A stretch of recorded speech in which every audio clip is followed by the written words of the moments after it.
Here we go again, another episode of Ask Me Anything with the Money Multiplier Money Mentors BYOB All-Star Team.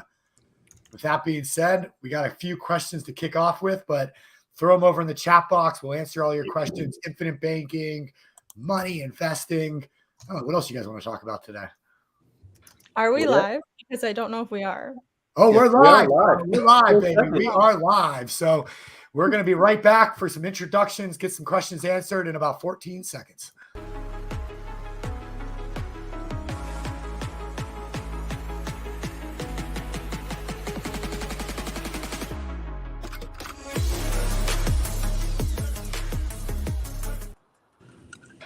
All right, if you're new to the show, we do this every single Wednesday, 4:30 p.m. Eastern, where we can answer any questions you have about infinite banking, becoming your own bank, and all the other fun things that Money School talks about. I know Chris Naugle and the team were preparing for our 3-day Money School Essentials training this weekend, Friday, Saturday, and Sunday. So it's going to be awesome. We got some incredible experts coming on, some incredible brand new opportunities coming Sunday. So it's going to be a full lineup all 3 days, 10 a.m. to 4 p.m. Eastern, Friday, Saturday, Sunday. We're going to record the entire thing. We're going to send you guys the recording. So hopefully you already have your tickets. With that said, I'm Stephen Nagy. Do a quick introduction. We'll get to your questions. So put your questions in the chat box in the comments section, and we'll answer those shortly. So I'll just start to the left, the right. Miss Shauna Decker. What's up, Shauna? Hey, all. Happy to be here. I added my email right here. Ask me any questions now or later. Over to Jake. Hello. Happy, wonderful Wednesday all down here in Ocoee, Florida. It's beautiful in the 80s. So I know everywhere else in the country, hopefully you're getting some nice weather now too, since a groundhog did not see a shadow, I think, meaning spring's coming early. And tomorrow, Founding Fathers, 3 p.m. Come check it out. Tomorrow we're going to be talking about money mindset and the 5 different laws that Nelson Nash goes through in his book. We'll be discussing those and then how you can understand them and switch those. So down to my man, Brian Fouts. He's got a knife and a dinosaur, just so in case anybody's wondering. So there we go. For my daughter for Valentine's Day, so I have to have it with me. Otherwise, she gets mad at me. So I'm up in the Pacific Northwest where it is actually cold and windy outside, but it's not raining. So I'm very happy about that. Have a lot of calls lined up today and tomorrow for infinite banking. Have some very interesting challenges that we've actually been solving on those calls. It's been amazing. So grateful to be able to help people out and solve the problems with infinite banking. So I'll move it on to actually, who's to this side? Linus, there you are. This side. There you go. Hey, y'all, my name is Linus Knoll. I'm on the application team at the Money Multiplier. So when you guys understand this concept and you want to move forward and implement it in your life, you will talk with somebody on this application team, and that could be me. So if they're lucky, right, Linus? I'm Joe. I'm on the other side of Brian. So not only is it windy, cold, it is raining here too. So the power just got knocked out at my mom's house that I found out about an hour ago. So, but anyway, we're here answering your questions in regards to HELOCs and policies and anything else that you want to throw our way. Yeah, Joe is known as Mr. HELOC, Mr. Semi-Truck, Mr. Cadillac, and Mr. The Man overall. So thanks for hopping on, Joe. And then we got Mr. Hurling at the bottom of the screen. Yes, sir. What's up, guys? In here from California today, and I do have to run a little early today, hopping into a couple calls with people talking about infinite banking.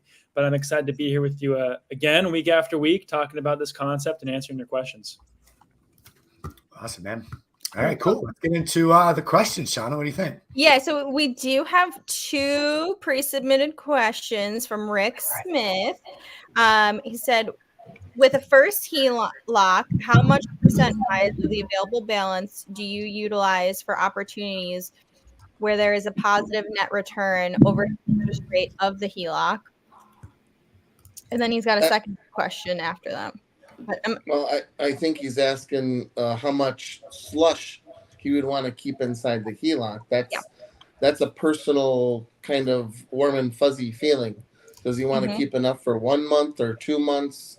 I mean, when you get the first lien HELOC, they're going to go in and grab the HELOC or grab the mortgage and all of the debts and create a one-pot system. So therefore, there is leftover money inside of the line And within that line, that's what you can put into opportunities.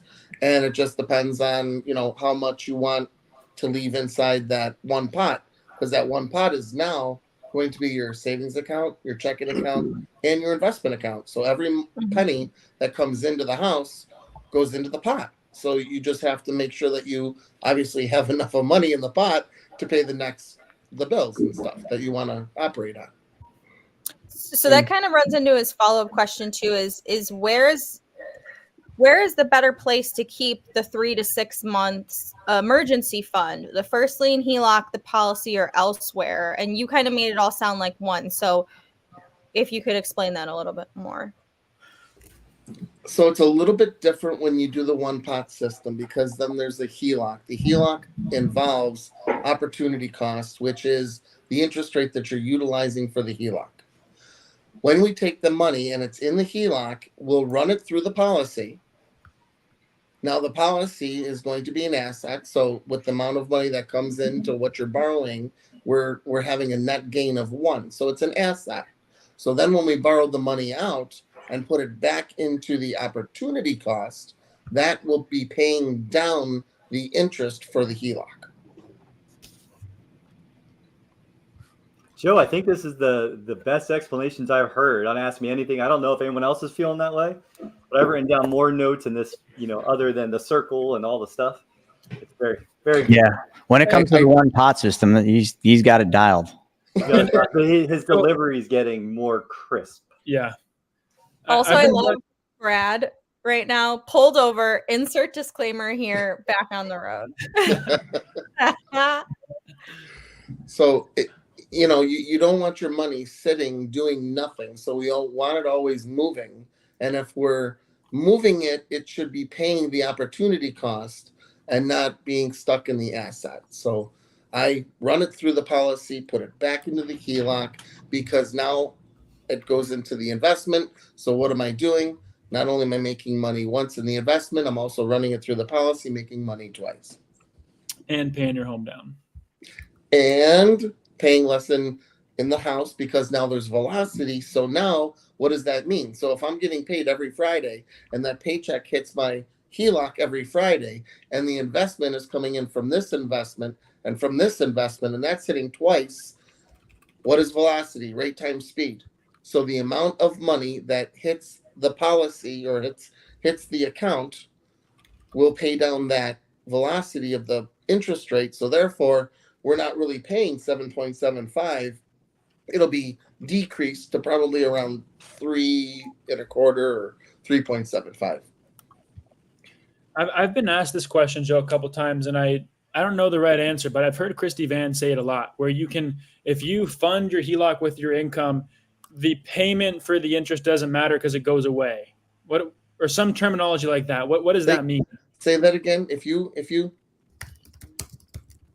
the payment doesn't go away, but I've heard her say like the payment is not really there because you put your whole income in. It suffices the payment. I think what you're trying to get at is the amount that you are paying to utilize the money in the HELOC, the cost of the HELOC, is not existent because of the amount of money that is funneled in to the policy to compensate for that. That's where the interest rate will go down. Sure. I think that's kind of what you're alluding to. So you still would lose that interest amount every month to the bank. Well, it is a bill to the bank for utilizing that money. However, what do we teach? To take that money, put it into an investment to make you more an investment. So now that investment is actually covering that opportunity price, right? 100%. There you go. So now somebody else is paying your bills. And over time, someone else paying your bills pays that, like within 5 years, 3 to 5 years, it pays off that whole HELOC. Like that's the magic of money moving, money in motion. Yep, that's the game plan, to be out of debt within 3.5 to 5 years. That's usually the game plan with most of the people that I speak with. Love it. I'm going to keep coming back to this cute little disclaimer here. Thanks, Brad. Okay, so on the same thing, David and Dorothy are saying, hey guys, question for Joe. Are you concerned about the current banking climate and having a first lien HELOC? No, not necessarily. Not with that. Not with the bank that we utilize, because they don't sell any of it. It's all in house. Yeah, so that's actually, that kind of hits on the point, the importance of relationships, and like you talk to that bank and that bank knows exactly what you're after and the type of people you're dealing with. I think their question seems more general for like any other bank. And so like that's good why like communication, like that's how communication with those companies and with the banks is good, right? So like when Chris he goes to the one bank and he grabs the HELOC and he puts it into the other bank, like when the pandemic happened. So then they wouldn't close the line because there was no money in it to close it. So I kind of technically do the same thing now. I utilize my full HELOC amount. So when I'm making the money, all of my HELOC is out making money. So when it comes in, I'm just paying the opportunity cost per month. So that other money is now being utilized into another system. So then it just gets implemented and thrown out too. They're not going to close a line if all of the money is out on the line, more or less. I think that's kind of where that question was going, right, Dorothy? Okay. So Joe, you're saying they won't close it, but is that different from them calling it? They could call it, but if they don't have anything to grab, what are they going to get? Just I mean, like Chris, that's how he moved his between 2 or 3 different banks. So then I think they kept all of them open because they didn't call or have them pay any of them. Played the shell game. Yeah. I remember that one. Okay, so next question, and we don't really have any more, so this get them in, guys. How come many illustrations I see stop paying after 10 years? What do they do after 10 years? Open another policy or continue paying into it? A lot of variables there. Yeah. So, I did one the other day. Actually, no, it was yesterday, where they couldn't pay after year 9, I believe it was, or it was year 11 or something like that because of the MET rule. So sometimes you can't. So it depends on what the person is, all the factors, I guess I would say in them. But yeah, we couldn't do any more paid up additions after year 9. So at that point, all they were doing is paying their base premium. Now at that point, they could have chosen to have the dividends cover the base premium and pay nothing, but that slows down the growth of the policy. So in this case, the person said, okay, hit back at year 9, so we take the QAs off. And then they will continue paying the base premiums, which is around 35%, because that will then get the growth of the policy in the later years. So it's a different answer for every person is what I would say, but you do have the option of dropping off the base even after year 10 and having dividends cover that. So it's a personal thing, but I know everybody else has a different thought on that. It helps if I unmute. I got a thought on that. A lot of the reasons why you see a lot of illustrations done with, a payment of 10 years, a lot of people don't understand the value of the infinite banking concept or how it even works. So a lot of the illustrations with 10 pays and then done are truly a 10 pay. And they think they're doing the client a service by saying, oh, hey, you only have to put premiums in for 10 years. You're actually screwing the client by doing that. Because if you like, for example, I have an old policy. Many of you do. If Craig was on, he could talk. But any of us that have policies that are in that 10th year, which, I certainly do, for every dollar I put in, I get over $3 back. So by doing a 10 pay and cutting the client off in the 10th year, you're literally saying, hey, Mr. Client or Mrs. Client, you could put $1 into this thing and get 3 back, but sorry, you chose to only make premium deposits for 10 years. You can no longer put money in. I think it's a huge mistake. And I think it's short-sighted, and I think it really shows that people don't understand the value of what it is we do. I don't ever want a policy that I only put money into for 10 years. I want to put the most I can in the policy when I want to put it in up to the limit. So I want a policy that allows me to fund it all the way straight through to the max level because I know the value of how much money I'm going to get for every dollar I put in. I agree with that. And then, I mean, I just had my newest policy, but like even just in 4 years, like my health rating has changed too. So like I wouldn't want to get to year 10 and decide I wanted to open up a new one at that point, and then like my whole life and health and everything is totally different than 10 years prior. All right. When Chris said the first thing is think long term, like the first thing that is taught in infinite banking, what we teach, what any practitioner that's worth a salt is teaching you is think long term. Now we are solving short term problems to think long term. So what Chris is saying is, hey, if you don't want to keep paying into your system and keep capitalizing, then you don't yet understand this. Go back and read some more. Go back and learn some more. Watch some more of Chris's videos. Mm-hmm. Derek's asking, can you still call the insurance company each year to check if any PUAs can be added? Yeah. Yep. Yes. That's what you should be doing. And use your implementation specialist too. Yep. All right. Robert D is saying, I'm getting income tax money and my annual bonus for my W-2 in the next couple of weeks. Should I use that money to open a new policy for my kids, or should I put it in my first lien HELOC? Love the sub-2 logo. Gosh, that could go both ways, right, Joe? I mean, I don't know enough to really tell you straight up which one to do. I mean, it depends on the circumstances of your first lien HELOC. It depends on a lot of factors. Maybe there's a benefit to your kids. If you put it into policies for the kids, are you going to be able to get enough in first off? Is it going to be beneficial enough second? And third, is there somewhere that money can go to work immediately to start making more that pertains to your kids? So just lots of variables there, Robert. I wouldn't know how to really answer that outside of, just scheduling a call to really kind of dive into that one a little deeper. Yeah. Having the sub-2 logo, I bet he wants to invest in real estate himself, whether it's lending or buying or wholesaling, whatever. So if that's where his fund's going to go anyways, putting it through the HELOC or through the policy could work before doing that transaction. But I guess, like Chris said, it depends on what other factors there are. And knowing that too, Carson, I think first, knowing if that was the answer, I would say put it through the first lien HELOC because it's going to give him 100% access for what he puts, what he pays down on the first lien. He's got 100% to use. In the policy, he's not. The only caveat to that would be doing it in the policy is going to have a much better long-term benefit for him, but that long-term might be 10 years out. So you kind of got to weigh that lag for not having access to all the money in the policy versus having access to all of it in the first lien. And if it's for your kids, then 10 years down the line is what you want anyways. Bingo. So maybe it makes sense. If he's doing go both ways. If he's doing the first lien HELOC, that means that all of his money is going into the HELOC.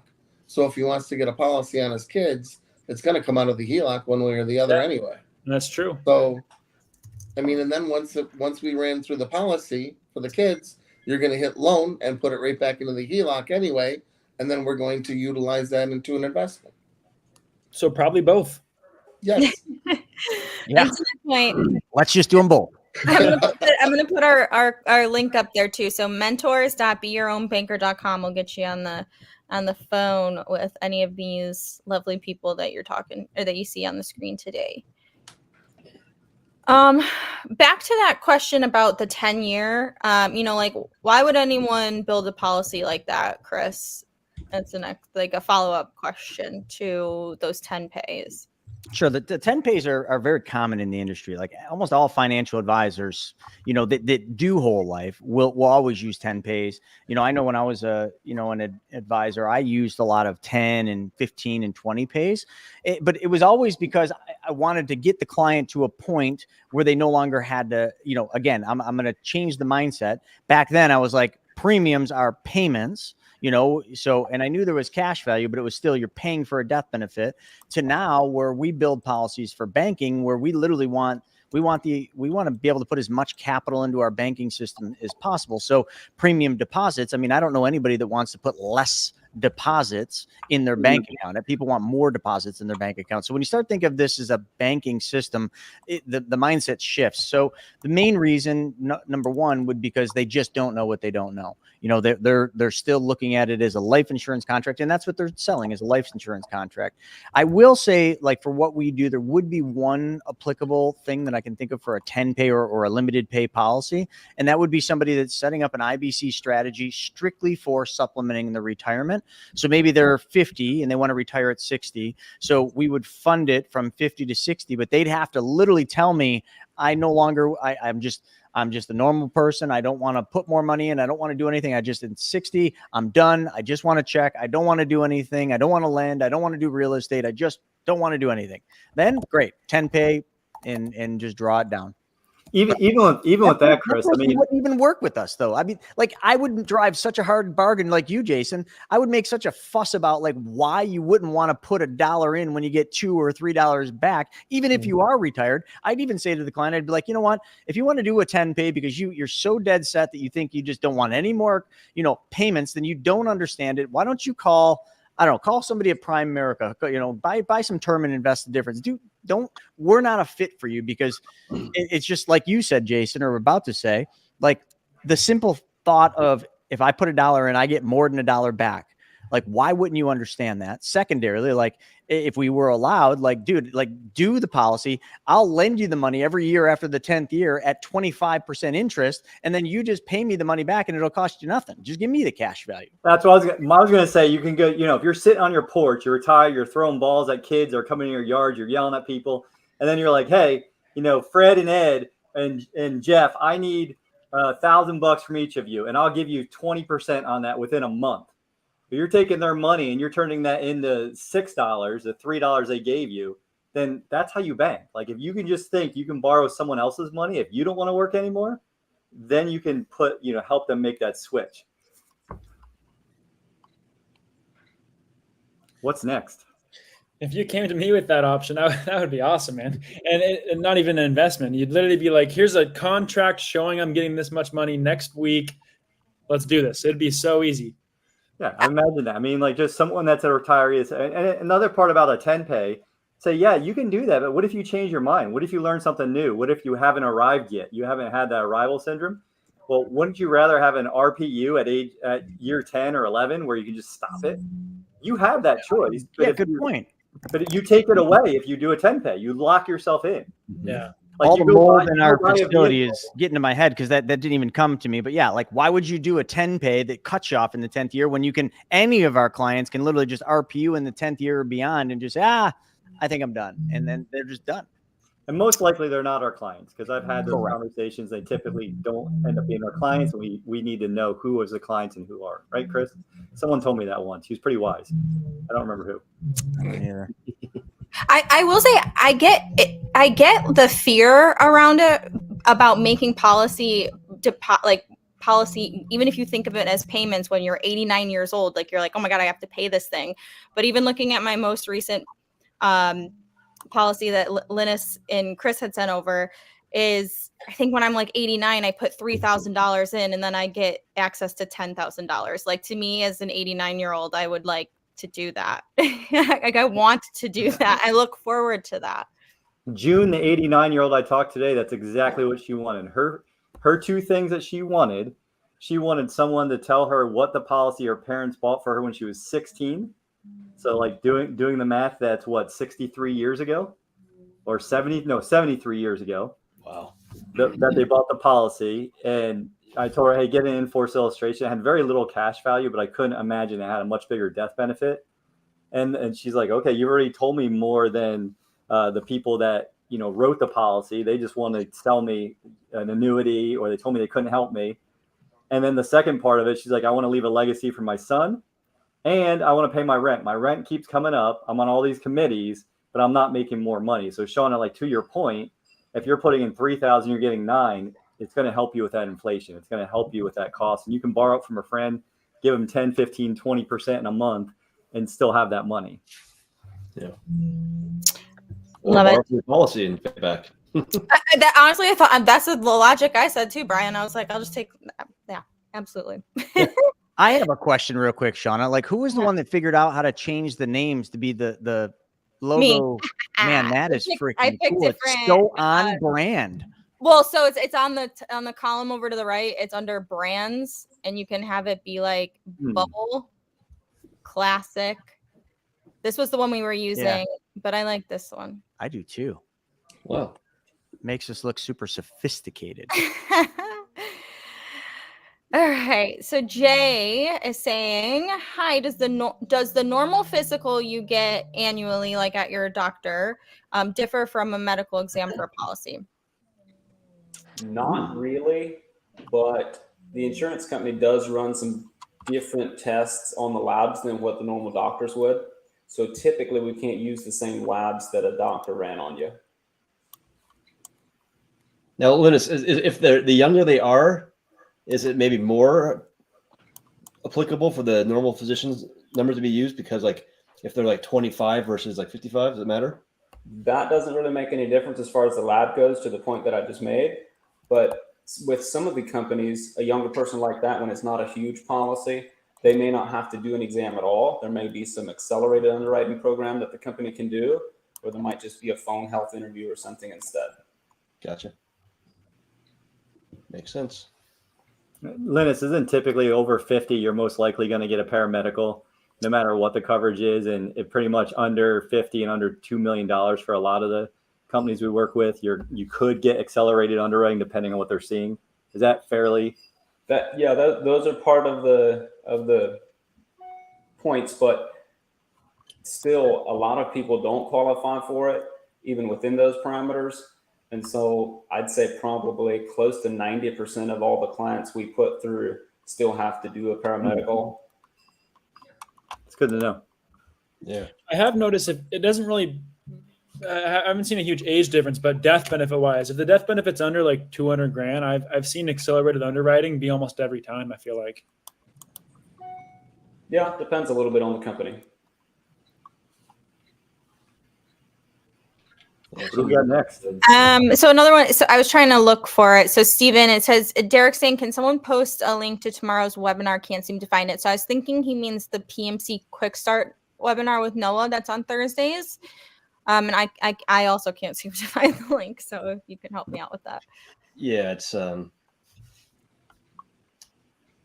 then to that point, on Thursdays now at 1 p.m. Eastern, we've got our coach Noah Harris from the Private Money Club, who is, here it is, moneyschoolrei.com/PMC Quick Start. If you are interested in becoming the bank and you want to learn how to private lend specifically through Private Money Club, that webinar is really designed to teach you the very beginning steps to do so. Okay. I like this question. So, Peter, what's the cash value in the policy, first off? Let's read this. Divorce, and I was awarded the house. There's roughly $73,000 in equity. However, I have to pay her half of the equity out, which comes to $36,500. I have to refinance to get her name off the mortgage loan. I do own an IBC policy currently. What could be some good options to maximize a possibility of a cash out refinance? This is cool because I actually did his application and I can see his illustration. Oh, there you go. His policy is about 7 months old, but there's not going to be nearly enough cash value to do what he's looking at. Well, maybe he doesn't need the cash value because we're talking about a refinance. So on a refinance, as long as his credit and, his personal financial statements, what the bank needs, he could refinance, but the bank is going to be looking for assets. They're going to be looking for him to be strong on paper. So he could certainly show the cash value on a personal financial statement and show statements of here's the cash value I have. And the bank's going to fully understand what that is. So I think that only lends into his ability to refinance, making it a lot easier. I don't know so much think that the IBC policy is a component of what he's trying to do to get her off the mortgage. I just think it's really just an asset that can be used to better his situation or better his chance of getting the mortgage. I read it. How can he cash out when he refis that thing? and use that cash to maybe dump into another policy. Mm-hmm. Why does he want to refi and not get a HELOC? Because he's got to get her off. So he's got to pay her off. And then, Yeah. So and then after get a the new HELOC, mortgage. after the Once he gets a new HELOC, he mortgage, just then, lives yeah. with 36. You get a HELOC on the equity. Now, the question I'd have on that, is there an existing mortgage? There isn't an existing mortgage. Depends on his DTI too. Yeah. Too many not knowns right now. Okay.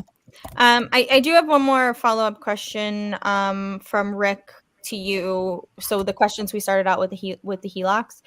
Mm. So follow-up question for Joe. With the first lien HELOC, do we not just continue to keep investing in opportunities continually and fully utilize the line of credit for as long as possible? I hear you say we pay off the HELOC in 3 to 5 years, but then don't we just have money sitting in the rafters again? That's not paying off the HELOC. So if there's a $400,000 HELOC, a line of credit, and say $200,000 is the mortgage, and then $200,000, so you have $200,000 in bad debt, $200,000 in good debt. You would take the $200,000 in good debt, put that into the opportunity. The interest would come back in and alleviate the bad debt. So after maybe 1 year, you're down to $125,000 of bad debt, and now you increased your good debt up to $275,000. The money that is implemented inside of the investments would be good debt. So if you said, okay, give me back my principal, you could be able to take it back and put it directly in your HELOC and close it out. So that's what we're trying to get to when we say we're out of debt. So we have a $400,000 HELOC and we want to sell our house, but we have that $400,000 in opportunities making us $10,000 a month. So if we sell our house, somebody comes in at the closing table and says, here's $500,000 for your house. They close the HELOC, they pay the $400,000, you have $100,000 left in your hand, and you're still making the $10,000 a month because that money that was utilized from the HELOC is still in the opportunities out there. So not only are you selling your house, having $100,000 in your hand, you're still getting that $10,000 a month. So when I say pay off the HELOC, it's not necessarily paying off the HELOC. It's having that amount in opportunities making you interest. Did that sound better that way? I think so. Did I explain it better that way? Fine by me. Jay is asking, can I start a policy for $15,000 dump in and have a spread between $5,000 and $15,000 going forward? 100%. As long as the 5,000. Yeah, actually, yeah. Because I know your age, definitely. That actually looked pretty sexy if you did it that way. It'd be pretty efficient. I was just going to say, you'd know the numbers, Linus. Is this the guy I'm thinking? Yeah, I believe so. Okay. Yeah. He had bid on an earlier webinar where it wasn't very clear, and it actually seemed to me like it might not be. So I'm not sure. It's not totally clear to me either. So I guess maybe could you guys explain what you're seeing that looks great, and then so I can understand it or Linus can understand it. You mean what looks great about the numbers? Well, I get the 15,000 dump in, but then a spread between 5 and 15 going forward. Like I feel like that's saying I want to sometimes pay 15,000 or 5,000 to this vehicle, and sometimes I want to pay 15,000 to this vehicle. And to me, that doesn't make sense. Well, it would make sense. It certainly could work. You could design a policy for 15,000 per year.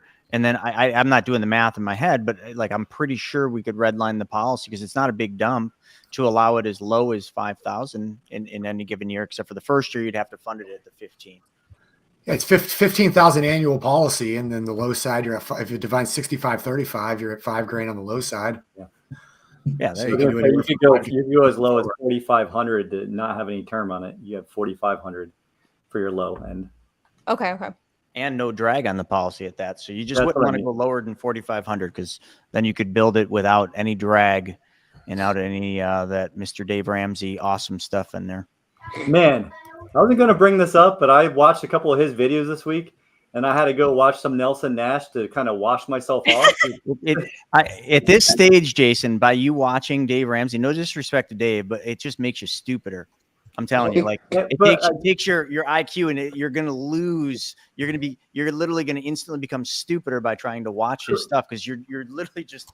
I just wanted to see. I just wanted to hear him say that he hates whole life, and he had this guy call up, and of course, as soon as they say, "Well, I have this whole life policy, we're paying," I think it was oh boy, what they do? And it was like 5 or 6 years old, so we know it's already at the efficiency point, or really, really close to it.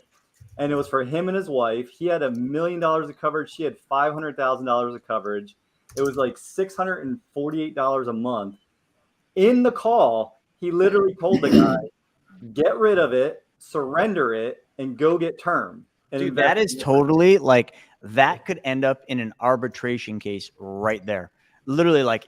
I was By shocked. him saying that could get him in a lot of trouble because like they're literally giving up a policy. Let's say they gave up those policies and they for some reason couldn't get insured for the term. Like that's a lawsuit. He did stop and say, "Hey, you have to make sure that you have your coverage before you drop the policy." But even just by him saying get rid of this policy to get this policy, like now you're taking somebody out of a policy that has like coverage for the rest of your life and putting them in a policy that has coverage for a term of time. If they outlive their term, like they could go. Dave's probably like doing the math in his head. He's like, "No, I'll be dead by then," But like if they outlive the term, like listen. Like I'm just being realist here. Like that's definitely a lawsuit that client would win against Dave Ramsey. And he was telling that guy, he's like, "Well, if you put $95 in a glass jar in your kitchen, then you're not broke, right?" I'm like, "What the F are you talking about? Of course you're broke. You can't even go out and buy eggs and gas with that." Like, what's wrong? You're an a-hole. And then, like, I was like listening to him, and I was just like, how is this guy have such a following in a TV show? This is what's wrong. Like, this is what's wrong. Then I went to Nelson Nash, and he won that Blinking Light Award. Did you guys see, like, at the end of that presentation, it was basically a Blinking Light Award. I don't know all of the context, but it was an award given to Nelson. Back during the war in Poland, there was a radio station that they had to move like every 10 minutes. And otherwise, they would get found and persecuted for what they were putting out to people to keep them informed. And so one night, because I never knew who was listening, they're like, "If you can hear us, just blink your lights." And they look out, and everything in Warsaw was blinking because they were bringing truth and light. And this is the award that Nelson's getting. And then I'm like listening to Dave Ramsey tell this guy something that's criminal on the show. And I'm like, how does he get away with it? And why do people watch it? And I was just watching because I want to understand why he says what he says. And I'm just like, there's no understanding it. Jason, just listen to The Strangest Secret in the World and pay very close attention to the 5% and the 95%. And that answers your question. It does answer the question. Thank you for reminding me. I just can't wait until the end when he passes away and they say, "Oh, look, he had 5 whole life policies." I can't wait for that day. That's what I'm waiting for. He can't be that dumb. He probably just has it. He probably has maybe 10 of them, but he's just like, keep pushing the term, keep pushing the term. Hopefully, ironically, he doesn't. Thank you. Sorry for making us all dumber, and thank you for entertaining that. So. All right. So we got another question here. Quick. I'm just going to, I don't even know, revive.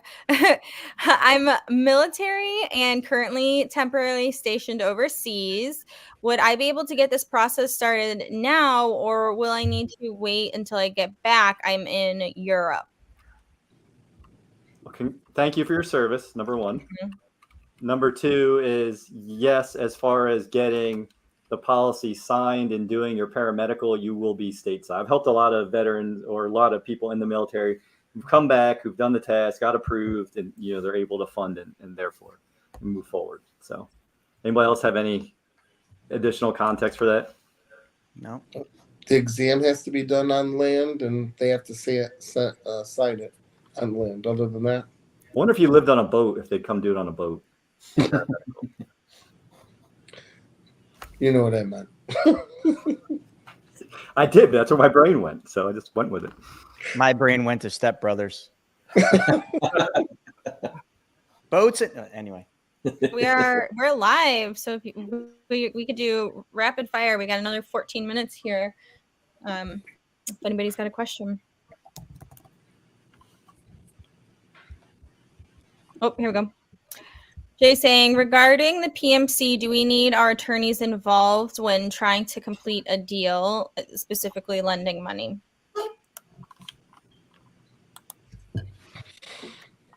You don't need attorneys involved, but you certainly should have an attorney that's got your best interest in mind. I mean, I think one mistake a lot of people make is, as a lender, I think a lot of people will lend and they'll use the borrower's attorney just because they don't have to pay for it. They're literally saving $300 to $600, which they could make the borrower pay their attorney fees. I mean, banks, I've never seen a bank not make the borrower pay the bank's legal fees, which are absorbent.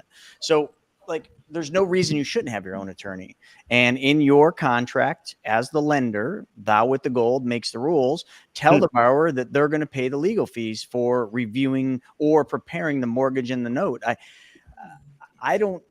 Hopefully I'm answering this right, but I don't know why any lender would not have their own legal reviewing and preparing documents for a deal to protect their money. I can't think of any reason why a lender wouldn't do that. I have a question. So a while ago, when Michael Clannon, who he was at that one of those events with you, I've enrolled in one of those cheap monthly I pay $65 a month for Legal Shield. You know what I mean? And they'll review documents for me if I need them to.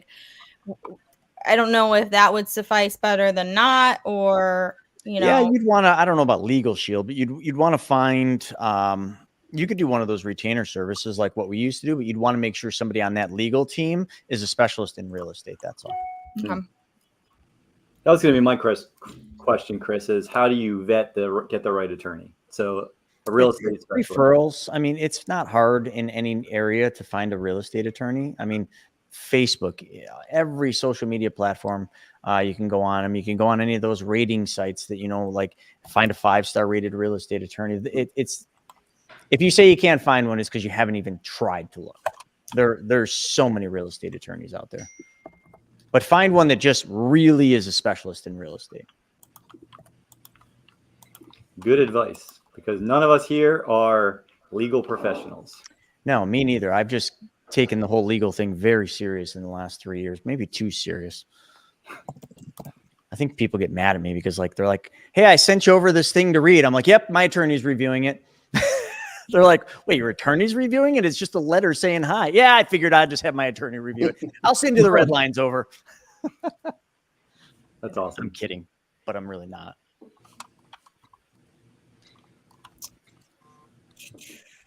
Tess is just saying, in the accelerator program, part of the homework is finding and establishing your team. Bingo. Which would include that attorney. All right.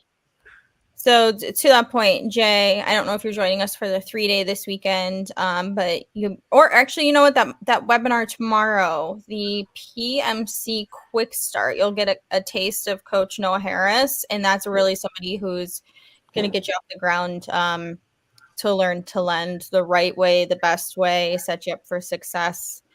And if you like what you see there, you can always consider joining the coaching programs and getting kind of trained along the way. And that accelerator is pretty fast too. It's like 8 weeks. So what's 8 weeks from now? People rave about May it. 1st? Yeah. I mean, people are raving about it. I don't think I've heard one person that's gone through accelerator, even the very first one, that has said it wasn't worth everything they paid and then some. This is a good question from Jimmy. Just to clarify, are you getting a lawyer or legal service in every different state you lend in? No, not at all. Just one attorney that understands real estate and can then find the answer in different states, because it is state by state. So a lot of times what you'll do is you'll find an attorney in your state okay, which is what I did. But my attorney then talks to the title company of the borrowers, and the title company of the borrower, whether it's Florida, Arizona, wherever, knows the laws there. And my attorney's an attorney, so it's very easy for him to understand. So, hey, how does this work? You know, how does this work? Texas is the only kind of tricky one. But that's all. I mean, you don't need an attorney in every state. Just find an attorney that's versed enough to get the answers about every state that they're going to do. And every real estate attorney is usually doing deals in multiple states anyway. Anyone that's worth a damn is. And then one other question right now from Eve is saying, what are you folks covering at the webinar that's coming up in about 40 minutes? Oh, wouldn't you like to know? No, I probably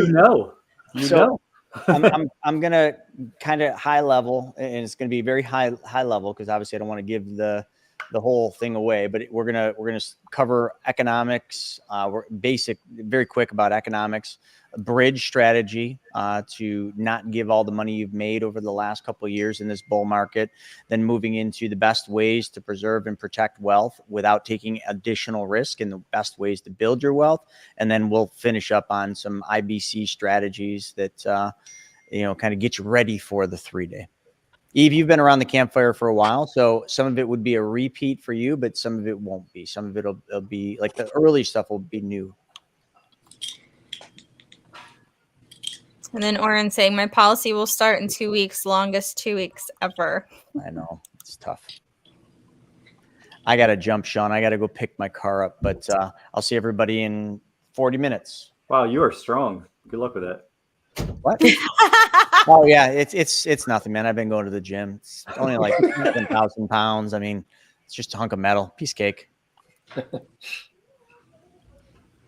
Oh yeah, your Prius. My Prius.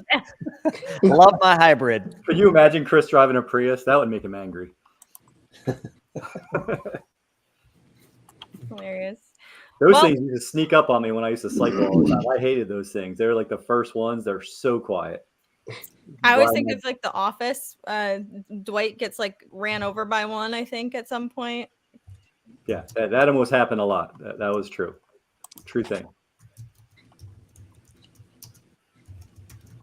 All right, guys. Well, we have no questions right now. So Chris and Steven are doing a training at 6 o'clock Eastern. So at the top of the hour, you could get in on that Zoom. If you're on our email list, I'm sure that the invite is in your inbox right now. Excellent. Well, anybody have anything else they want to talk about? Any fun calls, anything else, or we can wrap up 5 minutes early? I don't know. I was going to congratulate Carson, but he's off now. I'll see you guys in about 35 minutes. All right.